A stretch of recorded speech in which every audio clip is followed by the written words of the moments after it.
Bonjour à tous. Donc, bienvenue pour cette conférence sur l'économie collaborative. Je m'appelle Florian Favreau, je suis professeur, enseignant-chercheur ici à l'IDET, l'Institut du territoire de l'École de Management de Normandie. Et donc, ça fait déjà un certain nombre d'années que nous sommes engagés dans une politique de développement durable, notamment avec le Conseil régional de Normandie. Et nous sommes très heureux aujourd'hui d'accueillir les personnes de WeShare qui vont donc vous expliquer ce qu'est l'économie collaborative. Et puis j'espère que cette conférence sera un moment de partage et que nous pourrons répondre à toutes vos questions. Voilà, je vous laisse la parole. Bonjour à tous. Je vous propose, parce que le format de la conférence ne passe pas exactement comme on l'avait imaginé, mais ça ne pose pas de soucis. Alors, je vais déjà vous inviter, mais je vais vous donner quelques règles pour ça, à échanger avec votre voisin ou voisine sur qu'est-ce que vous savez du sujet et en quoi potentiellement ça vous intéresse. Alors, ça ne va pas durer 3 heures, on ne va pas partir dans des longues conversations parce qu'après j'ai aussi envie de vous en parler, mais je vous propose juste 1 ou 2 minutes d'échange avec votre voisin, juste sur, alors pas sur le partiel de demain ou je ne sais quoi, mais l'économie collaborative, en quoi ça vous parle, en quoi ça ne vous parle pas, c'est quoi votre curiosité par rapport à ce soir. Et je vais vous proposer une règle, parce que j'ai pas envie de hurler après pour remettre le calme dans la salle. La règle, je ne sais pas si vous connaissez, mais c'est lorsque on lève la main, comme ça. En fait, vous faites comme moi, vous levez la main et vous fermez la bouche. Et comme ça, si tout le monde fait ça, et quand il voit quelqu'un qui lève la main, il lève la main et il ferme la bouche. Testez. Allez-y. Donc on lève la main, on ferme la bouche. Ouais, normalement, à la fin, il y a un calme qui s'instaure et ça permet de ne pas hurler pour établir le calme. Donc voilà, donc je vous propose, discutez. Alors si vous avez déjà parlé avec le voisin de droite, tournez-vous vers le voisin de gauche, ça permet de changer. Et allez, à peu près 1 minute. Économie collaborative, en quoi ça vous parle? Est-ce que vous avez des idées de ce que ça peut être et qu'est-ce qui vous intéresse pour ce soir? Allez-y. N'ayez pas peur. Hein.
Il faut le lever haut le bras, hein, quand vous me voyez.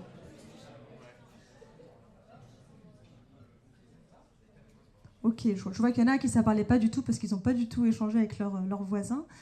Pour ceux à qui ça parlait, est-ce qu'il y a 1 ou 2 personnes qui veut dire, voilà, qu'est-ce que c'est que pour elle l'économie collaborative et qu'est-ce qui l'intéresse dans la conférence de ce soir?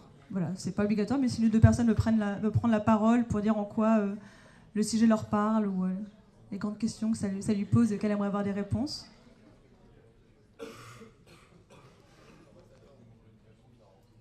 Non, personne n'a de velléité pour me dire en quoi le sujet l'intéresse.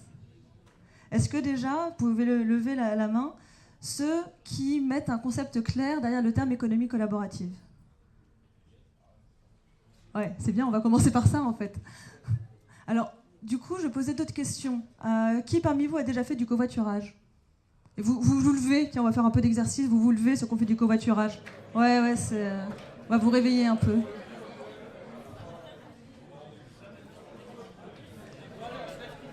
Ok, super. Rasseyez-vous.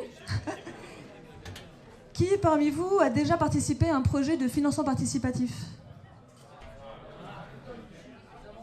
Ouais, ça peut être une cagnotte en ligne, mais Sur KissBankBank, Ulule, ces choses-là, ouais. Ok. Pas tant que ça, hein, vous êtes... ouais. Je pensais que la génération Y était vachement plus connectée. Qui a déjà fait du coworking? C'est vrai. Ouais, mais parfois 1 euro. Hein. Qui a déjà fait du coworking? Ah bah, je vais expliquer ce que c'est que le coworking alors, parce que ça parle pas. Autre exemple, est-ce que vous connaissez par hasard tout ce qui est jardin partagé? Est-ce que vous avez déjà été dans un jardin partagé? Ouais. Faut se lever, hein, ceux qui connaissent. Ouais. Bah si, pas la seule. Qui parmi vous a déjà acheté ou vendu à un particulier via un vide-grenier ou via Le Bon Coin? Ouais. Ok. Il y en a beaucoup encore, hein, des exemples. Je réfléchis à un dernier. Ah oui, qui parmi vous a déjà été logé chez un particulier pendant les vacances via Airbnb ou Couchsurfing ou Ouais, ça rentre. Ok. Bon, tout ça, c'était pour vous dire que même si vous ne mettez pas forcément de choses très claires derrière le terme économie collaborative, s'il vous plaît, je vais vous demander un effort d'écoute juste parce que c'est pas très agréable de parler d'un brouhaha. Voilà. Si vous ne mettez pas forcément encore de concept clair derrière ce qu'est l'économie collaborative, c'est déjà dans votre vie. Et d'après les études, en gros, 1 Français sur 2 est un utilisateur récurrent, un consommateur collaboratif récurrent, sans forcément mettre le terme derrière ce qu'il fait au quotidien. Donc c'est déjà dans les usages, c'est déjà dans la vie, et a priori, c'est en train de transformer de façon assez profonde la façon dont on consomme, la façon dont on produit, la façon dont on finance des projets, etc.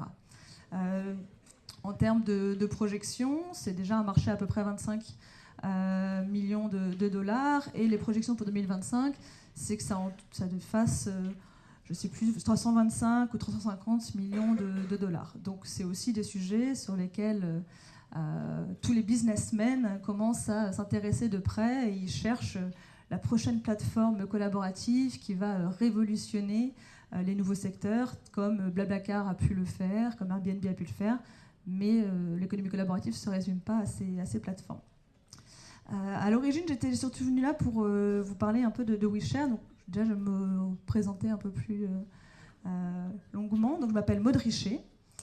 Je vis à Rouen. À Rouen, j'ai développé la communauté WeShare Rouen, c'est-à-dire que j'ai fédéré localement les acteurs du collaboratif à Rouen. On se voit régulièrement pour sensibiliser sur les questions, sur les modèles collaboratifs et pour faire émerger de nouveaux projets. Et puis, j'appartiens à une communauté internationale qui s'appelle WeShare, qui est une communauté qui a bientôt 5 ans d'existence et dont je vais vous parler un peu plus longuement. Mon métier, c'est d'explorer et d'activer les modèles collaboratifs. C'est-à-dire que je m'intéresse à toutes les façons de faire ensemble autrement qui permettent finalement d'être plus efficaces, d'être plus créatifs et aussi peut-être de mettre plus de sens dans ce qu'on fait. Et ça, que ce soit à l'échelle de l'économie, comment on utilise les ressources existantes, comment on mutualise les moyens plutôt que de partir de zéro pour coproduire de la valeur. Et puis, je m'intéresse aussi à l'échelle des équipes et des organisations. Comment on arrive à travailler autrement, comment on sort peut-être des schémas pyramidaux classiques pour trouver d'autres formes d'organisation. Non pas parce qu'il faut absolument sortir de la hiérarchie, c'est pas une question de jugement de valeur, mais c'est parce que les modèles pyramidaux, les modèles hiérarchiques qu'on connaît, ils atteignent des limites. Ils ne permettent pas de résoudre toutes les problématiques de notre monde contemporain. Et donc, du coup, il s'agit de chercher de nouveaux modèles qui, peut-être, ne sont pas la solution ultime. Il n'y a pas un seul type de solution, mais qui proposent, en tout cas, d'autres façons de résoudre les problématiques contemporaines. Du coup, je vais dérouler un peu les slides que j'avais prévus. Surtout, n'hésitez pas à m'interrompre en levant la main, tout simplement. S'il y a des termes que j'utilise qui ne sont pas clairs, si vous avez des questions par rapport à ce que je suis en train de présenter, si vous avez envie de partager des choses, l'idée c'est que ça ne soit pas chiant pour vous. Donc n'hésitez pas à interagir. On n'est pas obligé de réserver les questions à la fin, on peut très bien faire ça tout du long.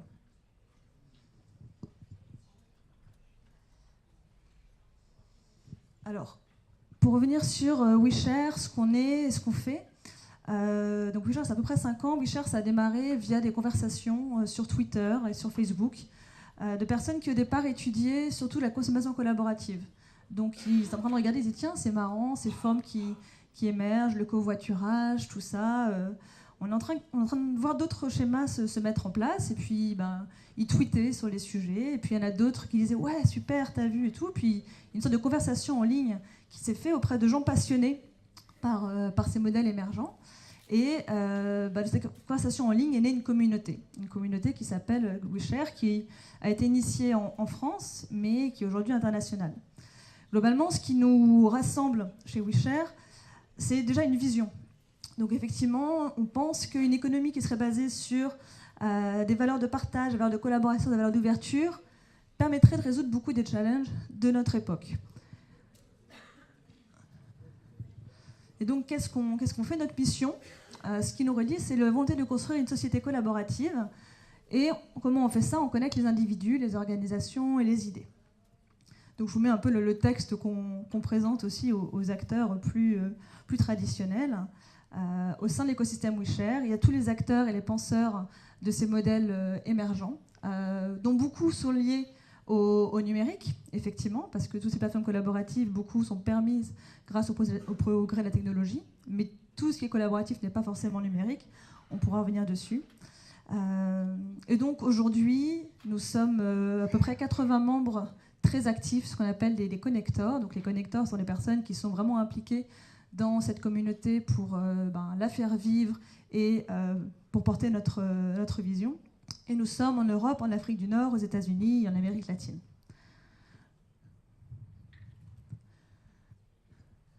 Pour vous donner un peu une idée de quelles sont les personnes qui sont impliquées dans WeShare, l'objectif c'est de limiter au maximum l'entre-soi. Donc effectivement, il y a ce réseau d'experts sur l'économie collaborative, qui sont aussi des gens issus du monde académique. On a un côté think tank, leader d'opinion, etc. Mais on fait le lien avec la société civile, des ONG, des initiatives citoyennes, des communautés. On fait le lien avec un monde innovateur, des startups, des makers. Est-ce que si je parle de makers, vous voyez de quoi je veux parler? Non? Donc makers, faiseurs. Alors oui, il y a beaucoup de mots anglais parce que effectivement, ce sont des modèles qui ont démarré beaucoup dans le monde anglo-saxon. Les makers sont les gens qui font facile, c'est-à-dire notamment les gens qui fréquentent tout ce qui est Fab Lab. Alors les Fab Labs, ce sont les laboratoires de fabrication numérique. Je ne sais pas si vous avez un Fab Lab à l'EM Lyon, je ne sais même pas s'il y en a un au Havre, à l'EM Lyon, pardon, l'EM Normandie, désolé. Je ne sais même pas s'il y en a un au Havre, de Fab Lab. Ouais, il y en a un. À la CC, il y a un d'accord. Je sais qu'ils ont justement un espace de coworking, le container, mais ils ont aussi un Fab Lab, ça je ne savais pas.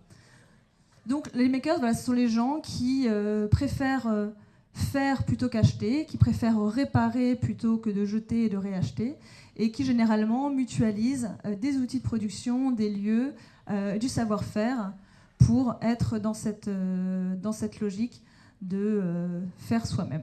On parle du do-it-yourself et on parle même du do-it-yourself together pour parler du monde des makers. Et puis effectivement, dans notre écosystème, il y a également des entreprises plus traditionnelles qui voient bien que leurs consommateurs évoluent, que potentiellement leurs collaborateurs eux-mêmes n'ont plus les mêmes attentes et qui réfléchissent comment s'adapter à tout ça. Et puis il y a également des autorités locales, des collectivités ou des gouvernements qui s'interrogent sur ces sujets-là, à la fois parce que ça remet en question potentiellement leur mode de fonctionnement actuel, il y a des questions de fiscalité, etc., qui se posent, et aussi parce que c'est également source d'opportunités pour eux pour résoudre des problématiques qu'ils ont au niveau local, des problématiques liées à la mobilité, des problématiques liées à l'emploi, liées à l'insertion sociale, etc. Pour vous donner un peu, donc, ce que je vous ai déjà dit, WeShare, on est un peu partout, ça a pris très vite. Pour nous, c'est juste intéressant de le montrer parce qu'effectivement, c'est parti juste d'une initiative citoyenne de 400 personnes qui disent tiens, ce sujet-là est intéressant. Et voilà, en 5 ans, on est, alors pas complètement encore à travers le monde parce qu'on est encore assez peu en Afrique et en Asie, mais ça se développe quand même assez vite. Et donc là, ce qui est intéressant, c'est de voir que ce n'est pas seulement des phénomènes, on va dire, nationaux, mais qu'il y a vraiment à l'échelle de la planète l'émergence de nouvelles façons de faire ensemble qui mobilisent une communauté. Alors qu'est-ce qu'on fait? Parce que c'est bien, on est une communauté, on est 80 actifs, on est à peu près 4000 membres sur le site, on est en fait à peu près 30 000 dites followers sur nos réseaux, etc. Mais tout ça pour faire quoi? Alors, on a 4 grands types d'activités au sein de la communauté WeShare. La première, c'est de le relier. Donc ça, je vous ai déjà dit, on essaie de faire le lien, des ponts entre les différents écosystèmes et entre le monde très traditionnel et le monde plus innovant du collaboratif. Ça se fait à l'échelle internationale, ça se fait aussi à l'échelle locale. C'est ce que j'ai fait en développant la communauté WeShare à Rouen. Ce qu'on fait aussi principalement, c'est pour ça qu'on se nomme aussi think tank ou observateur de ces modèles émergents, c'est qu'on essaie de décrypter. C'est-à-dire qu'il ne suffit pas de dire il y a du collaboratif, c'est super, faisons tous de l'économie collaborative. C'est plutôt de comprendre quels sont ces modèles qui se développent, pourquoi ils sont pertinents ou pas, dans quel contexte, et puis quels sont leurs impacts. On ne dit pas que tout ce qui est collaboratif est forcément vertueux. Et donc on s'intéresse à comprendre quels sont les impacts d'un point de vue économique, d'un point de vue social, d'un point de vue environnemental. Donc pour ça, on fait de la publication, on fait de la recherche au sein de l'écosystème pour approfondir un peu ces sujets et aider les décideurs à prendre les bonnes orientations par rapport à ces modèles qui se développent. Du coup, on a cette forte volonté de relayer parce que globalement, même si on sait que tout n'est pas rose dans le monde du collaboratif et que pour certains c'est du capitalisme caché, on pense qu'il y a quand même beaucoup de bonnes choses à mettre en œuvre et à développer. Et donc du coup, on travaille beaucoup à sensibiliser les personnes qui n'ont jamais entendu parler à travers des événements principalement et eux des projets. Et du coup, c'est le dernier volet de notre écosystème. On essaye de pas seulement parler et de penser, on a vraiment à cœur de faire des choses concrètes, de porter des projets, d'expérimenter des modèles du collaboratif pour faire avancer un petit peu la réflexion et la société. Alors ça c'est la même chose mais en plus détaillé. Alors, il faut savoir que ce que fait WeShare, ça change quasiment tous les ans et qu'au fur et à mesure, avec les nouvelles personnes qui rejoignent l'écosystème, il y a de nouvelles choses qui se mettent en place. Parce que WeShare, on est un collectif, je l'ai déjà dit, on est un réseau. Il n'y a pas de direction de WeShare. Je ne suis pas salarié de WeShare. On fonctionne de manière horizontale, on fonctionne de manière collaborative. Et on fonctionne en mode ce qu'on appelle une doocratie. Donc, une doocratie, c'est que c'est l'action, quelque part, qui prime sur la réflexion, etc., etc. On est tous alignés sur des valeurs, on est tous alignés sur une vision. Mais après, chacun a la liberté de faire ce qui lui plaît dans cet écosystème s'il pense que ça apporte à la vision. Ce qui fait que ce que fait WeShare, ça se développe en fonction de ces 80 connecteurs et de tous les membres qui rejoignent l'écosystème. Donc ça grossit assez vite et potentiellement, il y a plein de projets dont je n'ai pas encore entendu parler parce qu'ils ont émergé au Brésil, ils ont émergé à Montréal ou autres et qui pourraient aller enrichir ce panorama. Mais donc globalement, on a commencé par faire surtout des gros festivals et conférences. Celui-là? Non? On le tente encore un peu. Donc on a fait des gros festivals conférences. En fait, on a fait le premier festival dédié à l'économie collaborative qui a lieu depuis 4 ans tous les ans à Paris, festival international, et qui maintenant est décliné. Il a eu lieu également pour la deuxième fois en Espagne en octobre et pour la première fois au Brésil il y a 15 jours. Sous le nom de Collabore America. Donc on fait le magazine en ligne, plus d'autres supports liés à la recherche. Donc Share Evolution notamment, c'était une publication de recherche sur les consommateurs de l'économie collaborative, quels étaient-ils, quelles étaient leurs motivations, pourquoi étaient-ils dans ces mouvements-là. Et une de nos dernières publications, c'était Gouvernance. C'était un projet de recherche qui s'intéressait justement au mode de gouvernance, c'est-à-dire comment on s'organise, à la fois dans le monde de l'économie collaborative, mais également en lien avec le monde de l'ESS. A priori, vous êtes dans un parcours manager responsable. Est-ce que ESS, c'est un terme qui vous parle? Oui, non? Oui, il faut que je redéfinisse ou pas ESS? Oui, je redéfinis. Alors l'ESS, c'est l'économie sociale et solidaire. Donc ça, pour le coup, c'est un terme franco-français, même s'il y a des champs analogues dans d'autres pays. Et c'est un terme qui désigne un ensemble d'organisations, qu'elles soient de type associative ou de type entreprise ou de type coopérative, etc., qui ont quelques piliers en commun, notamment à travers leur activité de poursuivre un lien, un bien d'intérêt, on va dire, commun, dans le domaine social, environnemental, etc., ne pas être dans la lucrativité. Ça ne veut pas dire qu'elles n'ont pas de modèle économique et qu'elles ne génèrent pas d'argent, mais le fait de générer de l'argent est toujours vu comme un moyen et pas comme une fin.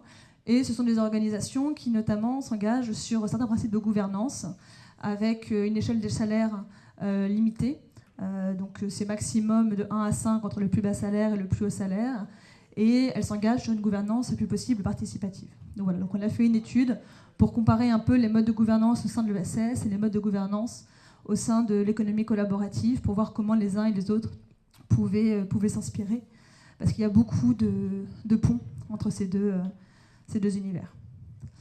On a mis en place des communautés. Alors, un des gros projets qu'on a fait au sein de WeShare, c'est le camp POC 21, POC 21 Innovation Camp. Est-ce que certains d'entre vous en ont entendu parler ? Alors, ça a eu lieu l'été dernier, POC 21, et c'était un camp d'innovation de 5 semaines, un camp international qui regroupait 12 projets internationaux qui avaient plusieurs particularités. La première, c'est que c'était des projets en open source. Alors, du coup, est-ce que le terme open source vous parle ? Ou licence libre, même si c'est... Non ? Quelqu'un... tu connais ? Est-ce que tu pourrais expliquer à tes autres étudiants ?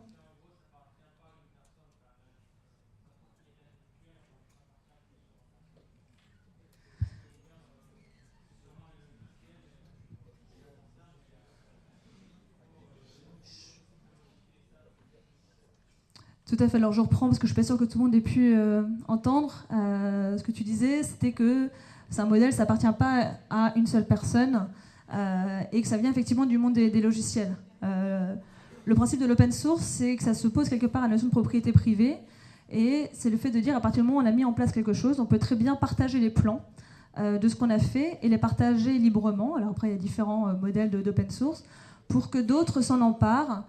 Les dupliquent, les modifient, etc. Et donc effectivement, au départ, c'est quelque chose qui vient du monde du logiciel, open source. Mais là, en l'occurrence, dans le POC 21, on n'avait pas voulu rassembler des projets logiciels. On a voulu rassembler des projets qui font des objets concrets, du hardware. Parce qu'on peut également faire de l'open source d'objets concrets, de hardware, tout simplement en partageant les plans. Par exemple, il suffit qu'un fabricant de mobilier partage tous les plans de son mobilier, et c'est téléchargeable en ligne, et chacun peut soit décider de lui acheter directement le meuble tout fait, soit télécharger le plan pour le faire lui-même. Ça peut paraître peut-être bête quand on est dans d'autres façons de concevoir les modèles économiques et le business, mais ça existe déjà, et ça fonctionne très bien. Il y a Opendesk, notamment, vous pouvez regarder, c'est une plateforme en ligne de mobilier de bureau en open source. Et il y a des modèles économiques derrière, on pourra en reparler si ça vous intéresse. Et donc dans ce camp POC 21, on a rassemblé 12 projets internationaux qui est un open source et qui construisaient des objets qui permettaient d'accompagner la transition énergétique. On était quelques mois avant la grande conférence COP21 et nous ce qu'on voulait c'était de faire du concret, de montrer qu'il y a beaucoup de choses qui existent déjà au niveau citoyen et qu'il ne faut pas attendre en fait que des grandes décisions soient prises en haut pour agir concrètement pour le climat. Donc POC, c'était pour Proof of Concept 21, et ces 12 projets ont été accompagnés. C'était une sorte de hackathon ou Startup Weekend, comme vous pouvez en connaître, sauf que c'était pas 24 heures, c'était 5 semaines. Il y a plus de 300 ou 400 personnes qui sont venues dans ça se passait dans un château qui est à 1h30 de Paris, pour faire avancer ces projets, les prototyper, etc.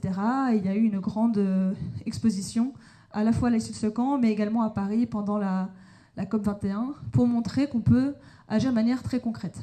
Et ces projets-là, en fait, tous les plans sont téléchargeables en ligne, et ça leur a donné également la notoriété. Donc un exemple de projet qui a été boosté par le camp POC 21 qu'on avait organisé, c'est le projet de la shower loop. La shower loop, c'est tout bête, c'est le principe de pouvoir prendre une douche de manière infinie avec un système qui recycle en direct votre eau chaude, la nettoie et vous la repasse. Donc vous pouvez prendre une douche avec 5 litres d'eau pendant à peu près, je crois que c'est au moins 35-40 minutes, donc elle reste chaude pendant ce temps-là. Et c'est un super système, c'est juste tout bête. Et il y a un fabricant de douches qui est intéressé pour aider ce système-là à se développer et à se distribuer. Donc voilà, c'était un des exemples. Et puis on fait également de la formation, et puis on s'appuie sur des communautés locales. Ça, c'est 2 exemples qu'on a fait donc, en France en 2016 d'événements. Effectivement, le WishEarthFest qui a eu lieu à Paris, qui est un événement international, mais qui est porté par la communauté de Paris. Et puis en avril dernier, on a fait Sharing Lille, qui était un événement, cette fois en français, dédié aux économies collaboratives et territoires. Donc en quoi l'économie collaborative peut, c'est ce que je disais tout à l'heure, être une réponse à des enjeux territoriaux, de mobilité, d'emploi, d'inclusion sociale, de santé, etc. Alors je voulais juste vous montrer un peu physiquement comment ça fonctionne WeShare. C'est ça la communauté WeShare. Chez nous, il n'y a pas d'organigramme. C'est ça. Donc on fonctionne vraiment de manière distribuée, collaborative. On expérimente, pour nous on est aussi un laboratoire, donc on ne dit pas que c'est facile. Notamment c'est pas facile parce qu'on n'a jamais appris dans notre éducation et dans les cours d'école de commerce ou autres à fonctionner vraiment en manière collaborative. Donc on teste, parfois ça marche pas, on teste de nouvelles choses, on met en place des outils pour arriver à porter des projets de cette manière-là, prendre des décisions de manière collaborative et faire avancer les choses. Pour vous dire qu'on n'est pas, une espèce d'aberration, une erreur de parcours dans notre monde bien organisé et bien pyramidal, il y a un article qui est sorti à l'occasion de l'élection de Trump. Et c'était un article fait par un institut anglais de mathématiques, de mathématiciens. Et le titre de l'article, c'était « Notre monde est peut-être, et même certainement trop complexe pour être dirigé par une personne unique, par un président ». Je ne veux pas venir sur les questions politiques, mais en tout cas, eux, ils étudiaient de manière mathématique l'évolution des organisations et des sociétés. Et ils voyaient effectivement ce schéma que à chaque âge, à chaque époque de l'humanité, correspond à un schéma organisationnel, et on va de plus en plus vers une société en réseau, vers des organisations en réseau. Donc c'est vrai que nous, à WeShare, on aime bien se dire qu'on est un peu en train de défricher ces modèles qui seront demain ou après-demain juste le standard, et on se demandera comment on pouvait fonctionner avant sur ces modes très très structurés et hiérarchiques. Alors maintenant que j'ai bien parlé de WeShare, je vais revenir un peu sur l'économie collaborative. C'est pas évident de donner une définition unique de l'économie collaborative, d'une part parce qu'il y a beaucoup de thèmes qui s'y rapprochent. Donc j'en ai mis quelques-uns ici. L'économie du partage, l'on-demand économie, on parle beaucoup d'ubérisation. Qu'est-ce qu'il y a d'autre? Plateforme économie, économie contributive, économie de la fonctionnalité, participative, etc. etc. Et en fait, contrairement à l'économie sociale et solidaire pour laquelle tout à l'heure j'ai pu vous donner une définition, l'économie collaborative, aujourd'hui il n'y a pas une définition parce que ce n'est pas, il n'y a pas de loi qui a défini ça c'est l'économie collaborative, ça s'en est pas. En fait, nous on a mis ce terme-là économie collaborative parce qu'on a vu qu'il y avait plein de choses qui émergeaient dans plein de secteurs différents et que ces choses-là, elles avaient des schémas communs, des modes de fonctionnement communs, et du coup c'était intéressant de donner une sorte de chapeau à tout ça pour essayer de faire sens de tout ça. Mais du coup, ce que je dis là, ce sont juste les définitions de WeShare qui évoluent au fur et à mesure, et vous pourrez très bien demain lire un article qui vous parlera d'autres choses et qui sera peut-être beaucoup plus catégorique sur ça, c'est du collaboratif, ça s'en est pas. Et c'est pas qu'ils ont tort et qu'on a raison ou l'inversement, c'est juste qu'il y a toujours plusieurs façons d'écrire la réalité. Donc, une définition sur laquelle on s'est plus ou moins mis d'accord, mais je suis sûre que la moitié des connecteurs WeShare aujourd'hui diraient qu'ils ne s'y retrouvent plus. L'économie collaborative regroupe l'ensemble des pratiques et des modèles économiques qui sont basés sur des réseaux horizontaux, sur des communautés d'usagers et des usagers qui assument potentiellement le rôle du producteur et du consommateur. Alors on va rentrer dans des exemples un peu plus concrets. Ça regroupe 5 grandes familles, en tout cas nous on y voit 5 grandes familles dans l'économie collaborative. La première, la plus connue, c'est la consommation collaborative. Donc c'est effectivement lorsqu'on mutualise un bien, une ressource, en faisant du covoiturage, en achetant ou en prêtant à son voisin, etc. La deuxième, c'est la production participative. C'est là qu'on voit le monde des makers. Donc là, on mutualise plutôt des outils, des moyens de production pour co-créer ensemble et de manière différente, de manière distribuée. Le troisième volet, c'est l'éducation ou le savoir, plus que l'éducation. Un exemple que je n'ai pas mis dans le quiz du début, mais que vous connaissez forcément. Qui d'entre vous ne connaîtrait pas Wikipédia ? Wikipédia, c'est un premier exemple d'économie collaborative, puisqu'effectivement, c'est toute une communauté de contributeurs qui ont co-créé un savoir et qui continuent de co-créer et d'ajuster cette encyclopédie en ligne. Mais dans l'éducation et dans le savoir, il y a effectivement tout le monde des logiciels libres. Il y a également tout le mouvement des MOOC, donc ces cours en ligne qui sont accessibles à tous, et plein d'autres choses. Il y aura quelques exemples après. Il y a le monde de la finance collaborative. Donc, ce sont à la fois les plateformes de financement participatif qu'on a cité plus tôt. Ce sont également les nouveaux modes d'échange. Donc, il y a les monnaies locales complémentaires qui s'appuient sur des communautés de consommateurs, d'utilisateurs qui mettent en place du coup, une monnaie alternative à l'euro. Je crois qu'il y en a une au Havre, il y en a une à Rouen, etc. Ce sont également les crypto-monnaies. Est-ce que vous avez entendu parler du Bitcoin ?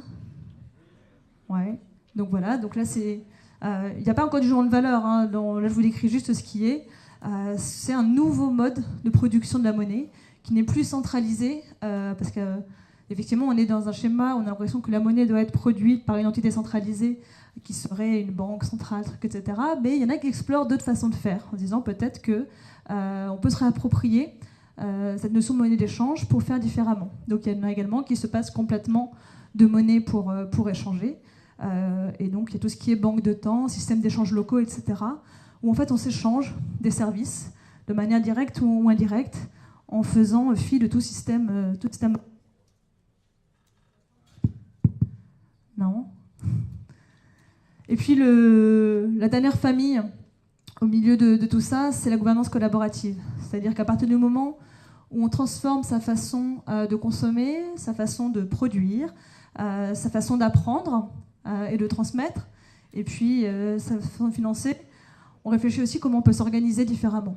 Et donc du coup, on voit émerger tout un secteur autour de la gouvernance collaborative.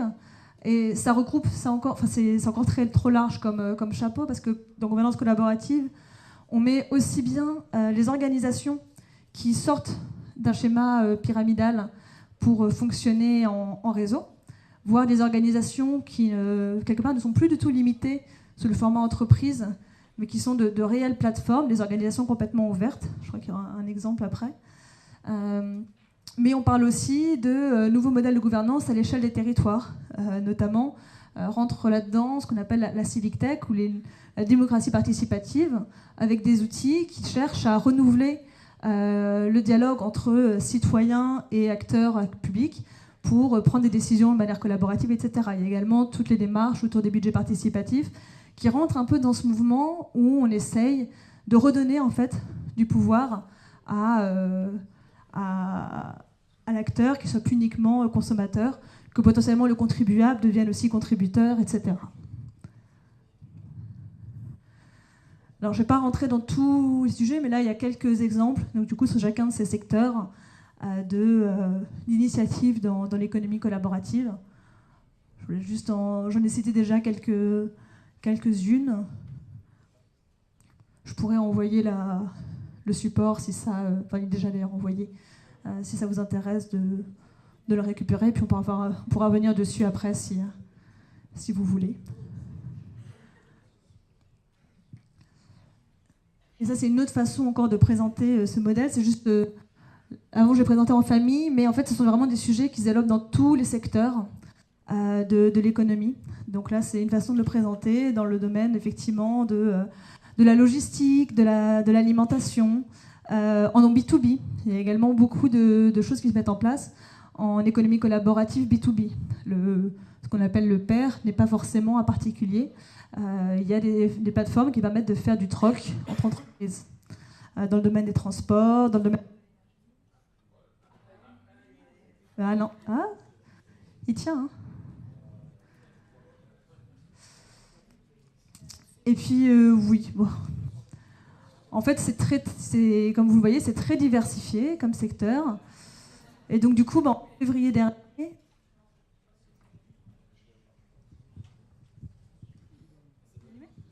Ouais, merci. Donc, effectivement, en février dernier, sur le magazine de WeShare, Arthur de Grave, qui est un de nos connectors, a écrit en fait, l'économie collaborative, c'est fini. Donc voilà, je vous ai parlé de tout un truc, et puis en fait, ça sert à rien. Alors, pourquoi on dit ça? C'est juste que, au début, c'était un petit secteur avec des choses très prometteuses et des gens super enthousiastes et tout. Et puis effectivement, petit à petit, ce secteur, il a grandi, on l'a vu, il a touché plein de secteurs. Et on a commencé à faire le grand écart, derrière ce terme d'économie collaborative, entre des modèles que certains appelleraient complètement hippies, les collectivistes et je ne sais quoi, altermondialisme, tous ces termes-là, si vous voulez. Et puis d'autres qui étaient perçus comme le grand méchant capitaliste qui a mis le mot partage sur sa plateforme pour mieux récupérer du fric. Donc, on a juste voulu constater avec cet article que, effectivement, c'est une économie qui fait le grand écart et que c'est pas parce qu'on parle d'économie collaborative que tous les modèles derrière sont forcément vertueux et que nous, en termes de communauté, on les porte tous et qu'on soutient autant Uber et Airbnb que d'autres plateformes dont je pourrais vous parler, comme Open Food Network, etc.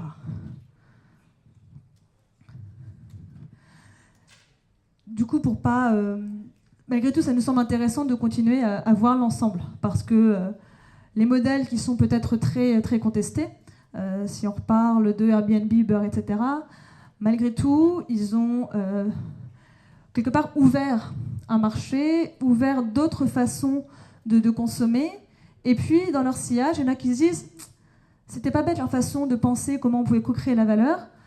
Donc le modèle de départ, il n'est pas questionné. Par contre, ce qui est dommage, c'est qu'ils ne sont pas allés au bout de la logique et que effectivement ils ont été très collaboratifs pour co-créer, co-produire la valeur, mais au moment où on se questionne sur cette valeur-là, comment je la capte, entre guillemets, ou pas, et comment je la distribue à l'écosystème, là, ils sont rentrés dans la façon de faire traditionnelle, on ne sait pas comment faire autrement, on garde tout pour soi, et on est sur un mode profit. Et donc, du coup, il y a des tentatives pour faire sens de tout ça. Il y a la Peer-to-Peer Foundation qui a notamment fait ce cadran, ce qui permet juste de mieux appréhender les différentes facettes du collaboratif, en disant, il y en a qui se situent tout à gauche sur la partie plutôt, et on est dans une logique for profit.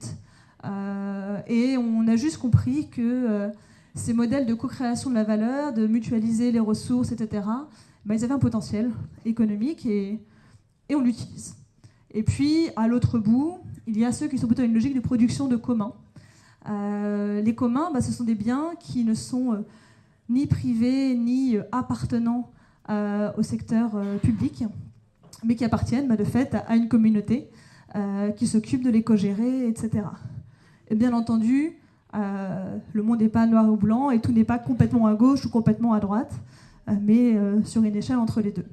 Et puis, la Peer-to-Peer Foundation a également distingué deux types de plateformes collaboratives.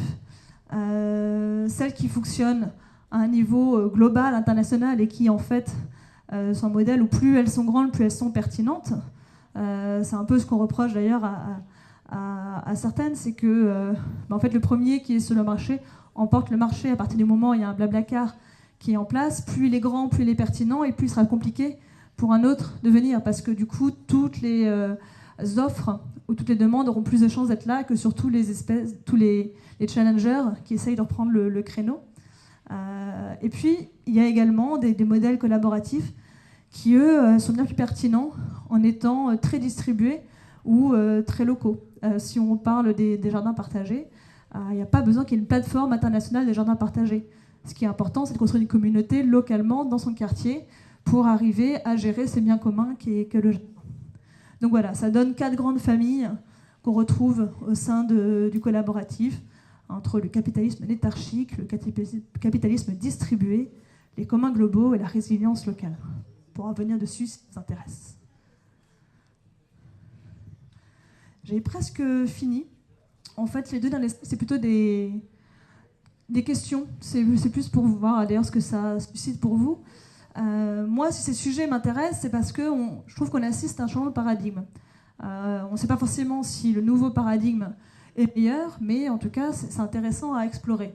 Et effectivement, tous ces modèles qu'on a vus, même s'ils peuvent être très différents sur le secteur sur lequel ils évoluent et sur leur motivation derrière pour exister, eh bien, quelque part, ils passent d'une logique de pyramide à une logique de réseau, ils passent d'une logique de centralisation à une logique de distribution, ils passent, pour la plupart d'entre eux, des modèles fermés à des modèles ouverts open source, même si tout ce qui est dans l'économie collaborative n'est pas open source. Ils passent d'une logique de compétition à une logique de collaboration. Souvent, on est aussi dans des modèles où, en tant qu'organisation, c'est plus moi qui fais. Par contre, je facilite. Je suis un intermédiaire, un facilitateur des échanges dans mon écosystème. On parle aussi de systèmes où on sort du contrôle et on base beaucoup de choses sur la confiance, avec tout le développement de l'irréputation pour que ces plateformes fonctionnent. On passe aussi dans un modèle où ce qui est important maintenant, c'est plus de posséder. Ça, on le voit beaucoup dans des études justement sur les acteurs, les consommateurs. Il y a 15-20 ans, le summum de l'accession sociale, c'était qu'il fallait avoir sa voiture. C'était juste pas de question. Aujourd'hui, alors je ne sais pas si je vous pose la question, vous, est-ce que vous préférez avoir une voiture ou avoir un téléphone, un smartphone? Ceux qui veulent préfèrent la voiture au smartphone, lèvent la main. Vous êtes quelques-uns préfèrent une voiture au smartphone. D'accord, donc vous préférez ne vivre sans aucun smartphone et une voiture. Bon, n'empêche que il y a quelques années, avoir la voiture, c'était vraiment le summum, parce qu'en fait, il n'y avait pas d'autre moyen de se déplacer. Aujourd'hui, ce que préfèrent les personnes, c'est aller d'un point A à un point B. Ce qui les intéresse, c'est l'expérience, ou c'est l'usage. C'est pas tant d'avoir la voiture en tant que telle. C'est quand même des tendances qu'on voit se développer. Par contre, le smartphone, lui, il est quelque part le garant de l'accès à tous ces services. C'est lui qui fait que potentiellement, vous pouvez commander un Uber, vérifier que vous pouvez vendre votre canapé sur le bon coin, trouver peut-être quelqu'un chez qui loger lorsque vous êtes dans une ville à l'autre bout du monde, etc. etc. C'est le sésame. Et puis le paradigme général, c'est qu'effectivement, on passe dans des schémas où on n'est plus uniquement consommateur, on n'est plus réduit à ce rôle de consommateur, on devient tour à tour créateur, producteur, micro-entrepreneur, etc. Et on parle d'empowerment, de développer le pouvoir d'agir, en fait, du père. Et du coup, forcément, tous ces paradigmes, ça pose pas mal de questions. On est loin d'avoir toutes les réponses. Ça fait peur à certains et puis ça enthousiasme d'autres. Je vous mets les grandes questions. C'est dans ces modèles-là, comment on co-crée la valeur, on l'a vu, mais surtout comment on distribue cette valeur au sein de l'écosystème. Qu'est-ce qui est juste de faire pour, quelque part, reconnaître l'ensemble des contributeurs de ces plateformes. Ça pose également de grandes questions par rapport à l'évolution du travail.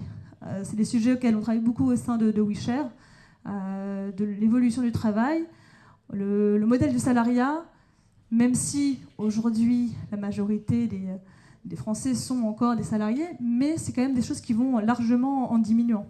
Et j'ai peur de dire une bêtise, mais je crois qu'aux États-Unis, le monde des freelances est presque passé à 50% des travailleurs actifs. Donc en fait, on assiste de plus en plus à des modèles où on devient indépendant mais interdépendant. Donc on sort du modèle classique de l'entreprise et par contre on rejoint des réseaux, etc. Et grâce à toutes ces plateformes-là, parce que je n'ai pas parlé, mais il y a également des plateformes qui permettent de faciliter quelque part l'accès au travail et à des tâches.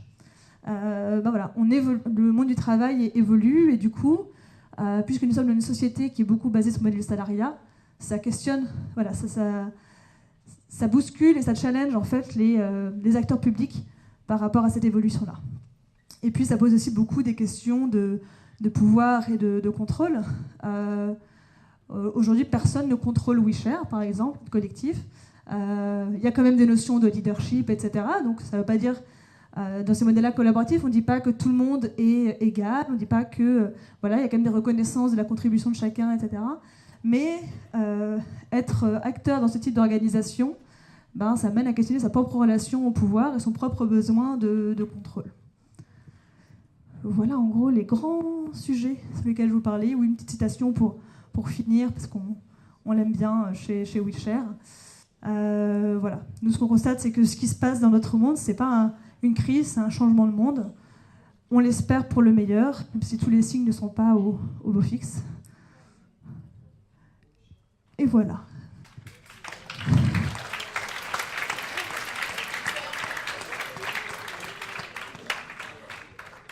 Merci beaucoup.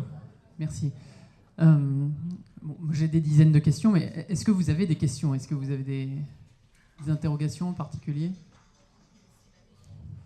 Non? J'en pose une première, puis je vous laisse. À un moment donné, vous avez parlé de Proof of Concept, POC 21, et vous nous avez dit, voilà, si vous avez des questions, peut-être sur des actions précises qui sont de l'économie collaborative et qui sont bonnes pour l'environnement. Est-ce que vous avez peut-être un exemple, une illustration, des choses en tête par rapport à ça? Alors, une des choses que j'ai en tête, c'est tout ce qui se fait, par exemple, par rapport au secteur alimentaire. Il y a beaucoup de modèles qui sont en train de se développer là-dessus. Alors, il y a le modèle classique des AMAP. Est-ce que vous connaissez les AMAP ici?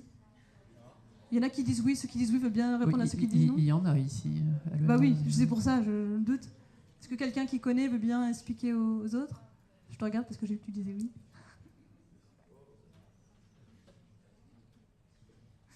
Bon, AMAP, c'est Association pour le maintien de l'agriculture paysanne.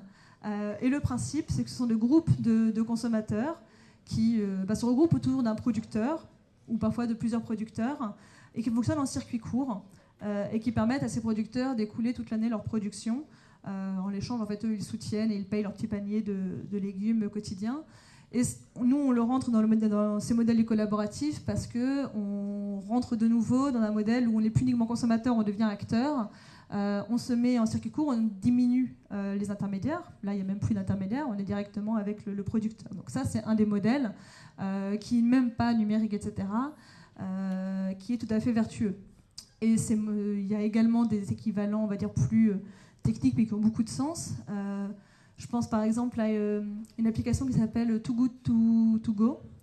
Je ne sais pas si vous avez entendu parler. C'est une appli pour lutter contre le gaspillage alimentaire et qui permet en fait à des restaurateurs ou des traiteurs ou autres, lorsqu'ils se rendent compte qu'ils ont prévu trop de quantité, etc., de mettre en ligne cette appli à des prix très très réduits leur surplus de repas, etc. Et ça permet à des gens d'accéder du coup à des très bons repas à des prix très très réduits et de limiter énormément le gaspillage alimentaire. Et là, on est sur un modèle de plateforme qui permet de fluidifier en fait le lien entre des biens qui existent et des gens qui en ont besoin.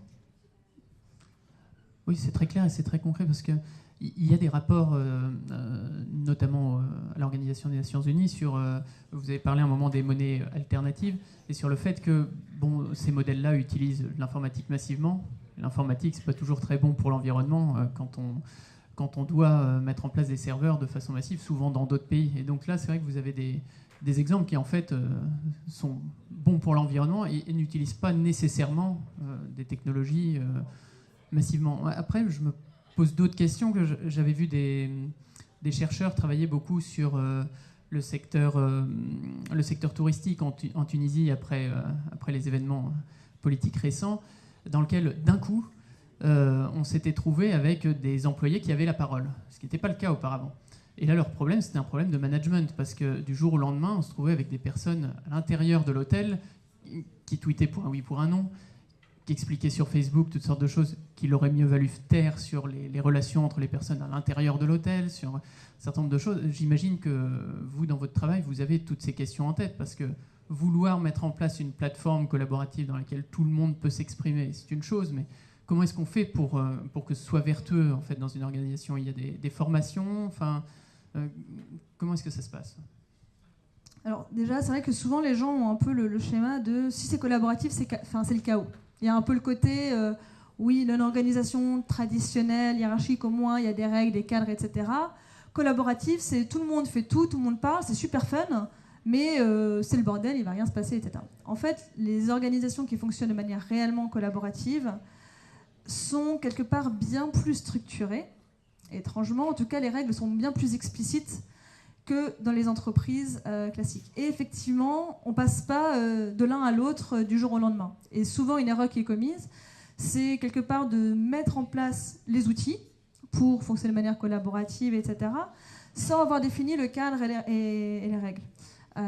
Si du jour au lendemain, vous donnez toute liberté à les membres de votre organisation pour communiquer, créer des projets, etc., mais que vous n'avez pas défini ensemble, collectivement, c'est quoi votre projet d'organisation? Qu'est-ce que vous voulez faire ensemble? Quelles sont les valeurs? Comment vous voulez fonctionner, etc.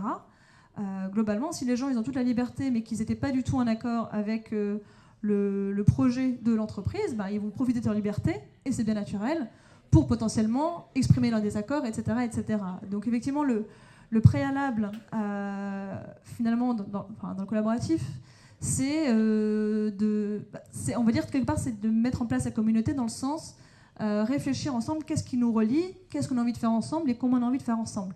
Et c'est seulement une fois qu'on s'est mis quelque part d'accord sur ces éléments-là qu'après on peut se dire du coup on met en place les outils et la structure, les process, etc. Oui, ceci dit, on voit bien que depuis 20 ans, dans le secteur pétrolier, par exemple, on a mis en place de la collaboration avec, donc c'est l'initiative pour la transparence dans les industries extractives pour gérer les relations avec les populations dans les endroits dans lesquels on s'implante, et ça devient totalement incontournable. Ça l'était déjà auparavant, mais en ce moment, c'est de plus en plus incontournable. On l'a vu en interne chez Essilor, quand ils ont commencé à avoir des sites partout dans le monde, il a fallu créer des plateformes collaboratives pour que les personnes arrivent à comprendre les process, en fait, tout simplement, pour qu'ils arrivent à parler directement d'expert à expert sans forcément passer par toute la hiérarchie. Donc on voit bien que tous ces éléments-là, ça existe même dans les grandes organisations pyramidales et depuis 10 ans, 20 ans, voire plus, si on prend du recul. Alors, moi, ce qui m'a fasciné dans votre présentation, c'est que ça m'a rappelé que les travaux sur l'empowerment, c'était fait notamment mis en valeur par les chercheurs de Harvard, ils ont été faits au début aussi en partie pour modifier le pouvoir. Et donc au-delà de l'impact sur l'environnement dont on parlait jusqu'ici, il y a un impact sociétal vraiment. À Harvard, ils mettaient en place du collaboratif pour permettre notamment une égalité homme-femme réelle. Dans une organisation pyramidale dans laquelle vous prenez des décisions de façon classique, il arrive souvent qu'on discute de qui sera nommé à quel poste, quel sera le budget, à 18h30, à 19h. Si dans l'organisation, beaucoup de femmes s'occupent des enfants, à 18h30 ou 19h, elles ne sont pas là. Donc la méthode qu'ils avaient trouvée, c'était de laisser à chaque personne en fait, la possibilité de décider de ce qui lui revenait, en fait, sans passer par la hiérarchie en direct. Vous êtes chef de service, vous ferez votre recrutement vous-même, sans passer par le directeur, etc. Est-ce que vous, dans tout ce que vous voyez, il y a comme ça des choses qui sont des avancées sur l'égalité homme-femme par exemple, ou est-ce que c'est plus contrasté? Parce que j'imagine que c'est assez... ça doit dépendre du contexte, je pense. Alors j'aurais deux réponses. Sur la partie avancée, sur comment on s'organise autrement, on voit vraiment des modèles d'organisation très très innovants. Il y a une entreprise qui s'appelle Sensorica. C'est une entreprise américaine. En fait, elle se définit comme Open Value Network, donc un réseau de valeurs ouvertes. Pourquoi? Parce que si vous allez ce soir ou demain sur le site de Sensorica, vous pouvez ce soir ou demain contribuer à Sensorica, devenir entre guillemets employé, même s'il n'y a pas de contrat qui va vous lier à Sensorica, pour les aider dans leur projet d'entreprise. Alors Sensorica, qu'est-ce qu'ils font? Ils font du matériel informatique très haute technologie, notamment dans le domaine médical, mais aussi dans d'autres secteurs industriels. Donc ils sont vraiment sur des produits à haute valeur ajoutée, mais ils fonctionnent de manière totalement open source, totalement ouverte, et que vous soyez un communicant ou un ingénieur ou un expert du droit ou je ne sais quoi, puisque finalement on a toujours besoin de toutes ces compétences-là dans une organisation, vous pouvez aller sur le site, vous loguer sur la plateforme, et puis contribuer 1 heure par semaine ou 7 jours sur 7 si vous voulez, parce qu'après chacun se fixe ses propres limites dans ces modèles-là, contribuer. Et en fait, ils ont un système informatique qui permet de loguer ce que vous faites. Ils ont un système d'appréciation entre pairs. Donc en fait, vous avez une sorte de réputation qui se construit dans cette organisation. Et puis, en fonction de tout ça, il y a une espèce d'algorithme qui calcule quelle est la part de valeur globale qui vous revient de Sensorica. Et donc là, on est vraiment sur un modèle où quelque part, il n'y a même plus d'entretien recrutement. Donc il n'y a plus aucun biais en fait à l'entrée, c'est votre propre mérite, votre propre talent qui fera que vous deviendrez un acteur ou pas de cette organisation. Donc ça, c'est un modèle extrême mais qui existe, hein. Ça fait bien 5-6 ans au moins, peut-être même 10 ans que ça existe en Sensorica et qui fonctionne très bien.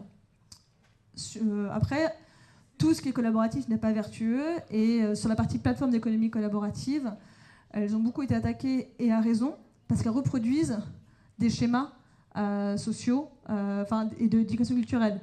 Notamment sur Airbnb, si vous êtes un homme blanc, vous allez plus facilement louer votre appartement et à plus haut prix que si vous êtes une femme noire. Ce sont des inégalités de base. Et en fait, là, c'est pas que le modèle collaboratif est bien ou mal, c'est que malheureusement, il reproduit des biais qui sont dans la société et qu'il n'a pas cherché potentiellement à corriger. Donc maintenant, il y a des réflexions, est-ce qu'il doit les corriger, comment, etc. Vous avez évoqué à un moment donné des applications sur le territoire en matière d'inclusion sociale, etc.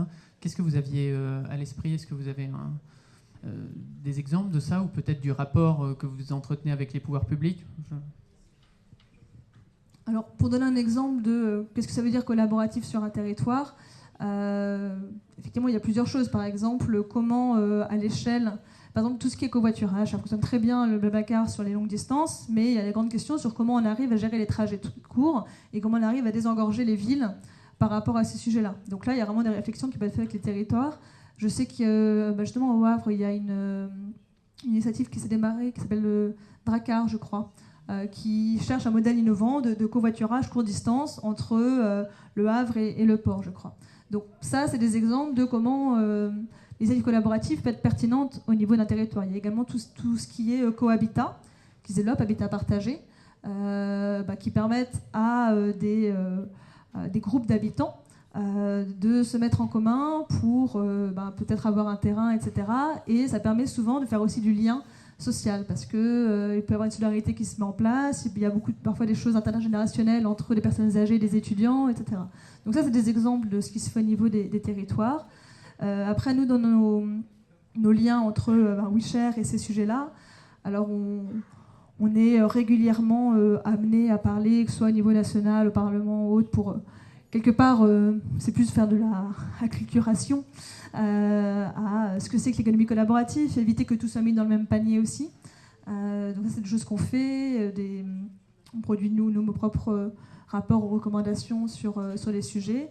Et puis, il y a des projets qui se font à l'échelle locale. Donc, notamment, il y a un projet qui s'est fait dans le Grand Lyon pour accompagner la métropole du Grand Lyon dans la réflexion de quel type de territoire collaboratif il veut être, quelles sont leurs ressources à disposition, quels sont les moyens et comment ils peuvent aussi être facilitateurs de ce qu'on pourrait appeler la bonne économie collaborative au service de leurs problématiques. Donc, j'ai parlé avec vous un petit peu de l'impact sur l'environnement, de l'impact sociétal. On va parler un peu de l'impact économique. Pierre-Yves Gomez, qui est professeur à l'EM Lyon, dont on parlait tout à l'heure, prend en exemple Airbnb en disant, mais vous voyez, le groupe Accor, beaucoup plus d'employés et au final beaucoup moins de chambres. D'un point de vue économique, il y a dans l'économie collaborative parfois la capacité à créer plus de services avec moins de ressources. Est-ce que vous avez, vous, des exemples peut-être négatifs, mais aussi positifs, sur cet aspect des choses? L'efficacité, voilà, comparée d'une organisation pyramidale, voilà, le groupe Accor, d'une organisation collaborative, Airbnb. Est-ce que ce sont des questions sur lesquelles vous travaillez, ou est-ce que vous êtes davantage d'ailleurs sur l'environnement, la société? Non, alors ça rentre forcément dans nos réflexions. En fait, ce qu'on peut constater, c'est que de toute façon, le modèle de plateforme est un modèle qui fait sens d'un point de vue économique, puisque ça permet de grandir et de proposer également des services à la fois plus personnalisés, parce que finalement, en tant que consommateur, si je vais sur Airbnb, j'ai beaucoup plus de chances de trouver exactement le type de logement dont j'ai envie en termes de standing, trucs, etc., que je ne l'ai si je vais sur un site d'hôtel qui lui va me proposer un standing, il va falloir que j'aille sur un autre site d'hôtel pour prendre un autre standing. Donc en fait, le modèle de plateforme, après on aura une question, est effectivement un modèle pertinent dans toute cette activité parce qu'il permet de répondre aux besoins à la fois croissants de personnalisation des consommateurs, également aux besoins d'instantanéité, etc. Donc ça fait sens économiquement et c'est des choses qu'on voit. Après, le bémol, c'est qu'aujourd'hui, on parle beaucoup des volumes, de l'argent, des levées de fonds, trucs, etc. C'est un secteur qui amène beaucoup d'espoir. Il y a du chiffre d'affaires, mais la rentabilité, aujourd'hui, il n'y en a pas. Là-dessus, il ne faut pas... Enfin, en tout cas, sur ces grandes plateformes de l'économie collaborative, que ce soit Airbnb, Blablacar ou Uber, qui est le pire de tous d'un point de vue rentabilité, ce ne sont pas des plateformes qui sont rentables. Elles fonctionnent parce qu'elles font des levées de fonds, etc. Et elles font des levées de fonds parce que les investisseurs voient qu'à terme, il y a des intérêts. Une des choses qui intéresse aussi les investisseurs, c'est que ces plateformes, comme elles ont des énormes communautés, elles amassent un nombre de données assez incroyable sur les consommateurs, etc., etc., et que forcément, ils voient bien un potentiel derrière. Donc ça, c'est à l'échelle globale. Et après, à l'échelle locale, par contre, il y a quand même des modèles collaboratifs qui sont rentables, qui ont trouvé leur modèle. Je parle de tout ce qui est tiers-lieu, coworking, etc. C'est compliqué, mais beaucoup arrivent malgré tout à trouver un équilibre économique. Il y avait une question.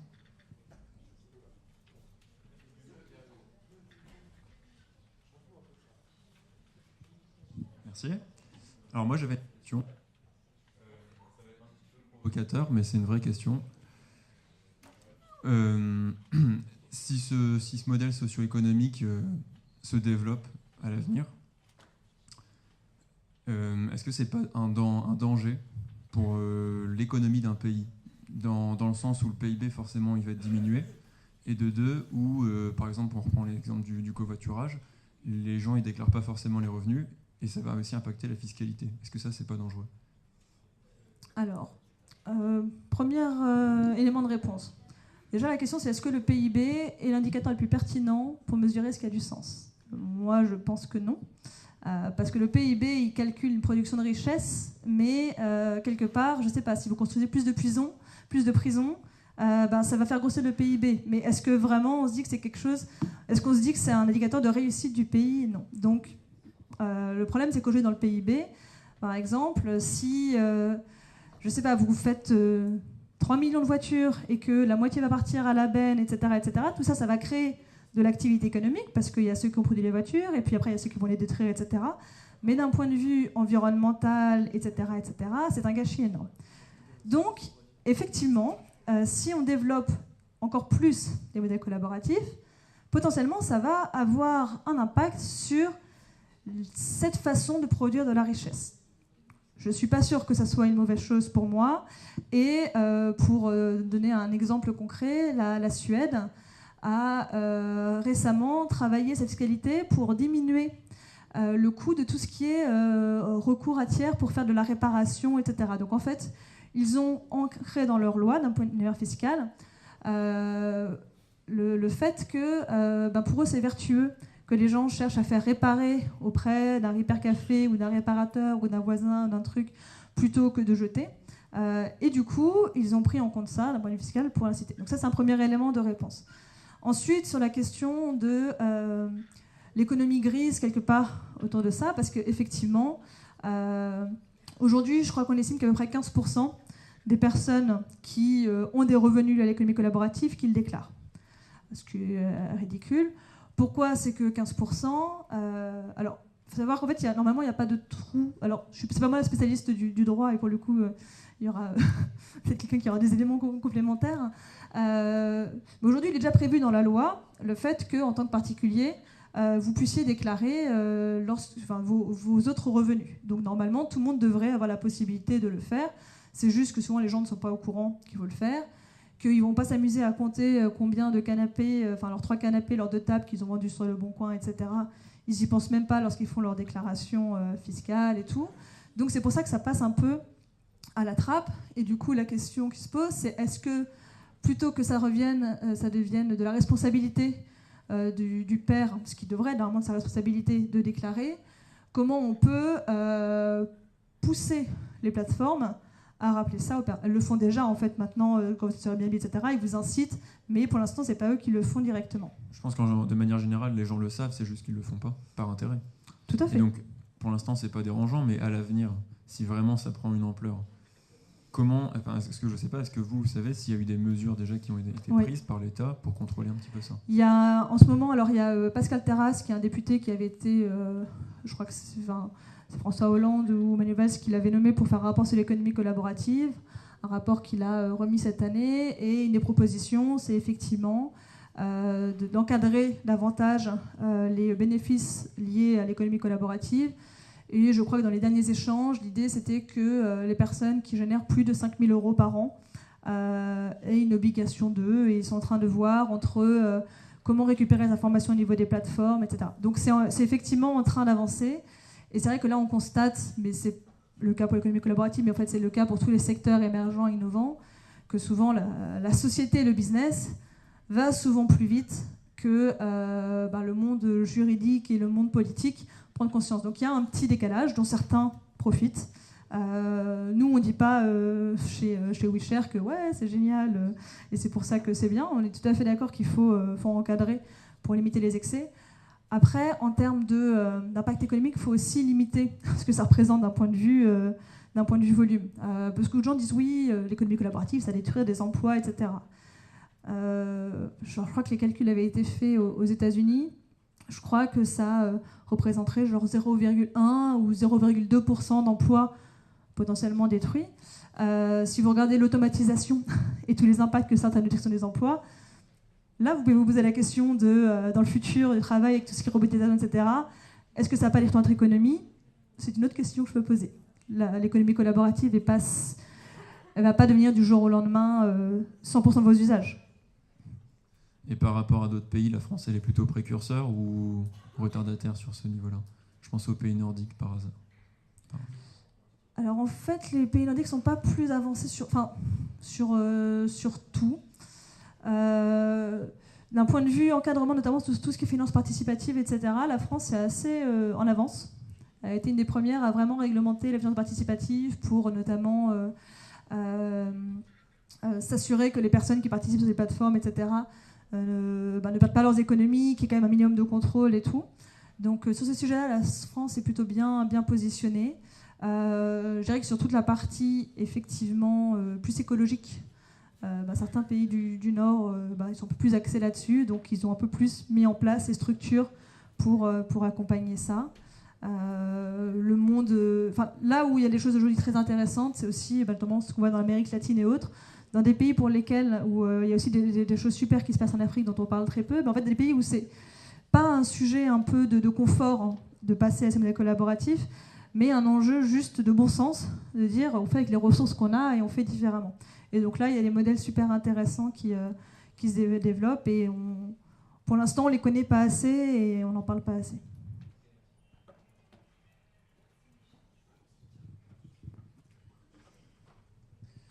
Y a-t-il d'autres questions dans la salle? Non? Vous êtes nombreux à Rouen, à WeShare, à être très actifs. C'est quoi les profils de personnes qui sont là? Alors la communauté WeShare, on l'a initiée il y a 2 ans à Rouen. Enfin, je l'ai initiée il y a 2 ans à Rouen. Alors si vous regardez le groupe Facebook, parce que avant tout c'est une communauté de veille collaborative sur ces sujets, sur ce qui se passe localement. Donc maintenant on est 360 sur le groupe Facebook, un truc comme ça. En termes de personnes mobilisés qui m'aident à faire vivre cette communauté. Alors, on est 6-8, et puis on a fêté les 2 ans de WeShare, de WeShare Rouen il y a 3 semaines, on était 80 personnes. C'est pour vous donner un peu du niveau d'implication. Et en termes de profil, il y a beaucoup de porteurs, d'acteurs de projets collaboratifs locaux. Donc il y a des gens qui ont des lieux type tiers-lieux, notamment dans la production participative, où on mutualise notamment il y a l'équivalent de, je crois que c'est la roue libre au Havre, donc un atelier de réparation de vélos de manière collaborative, etc. Donc il y a beaucoup de choses comme ça. Il y a également quelques startups qui sont localisées à Rouen. Notamment, il y a une WePet City, qui est une plateforme de mise en relation des personnes pour faire garder leurs animaux. Donc, en fait, il y a des profils assez différents. Et moi, c'est ce qui m'intéresse dans l'économie collaborative, c'est qu'il y a des gens qui sont très militants, il y a des gens qui sont très business, mais il y a quand même une sorte de lien, de valeur et d'envie de faire bouger les choses qui regroupent. Eh bien, je vous remercie. Si vous n'avez pas d'autres questions, je vous remercie beaucoup pour votre attention et je vais vous souhaiter une bonne soirée.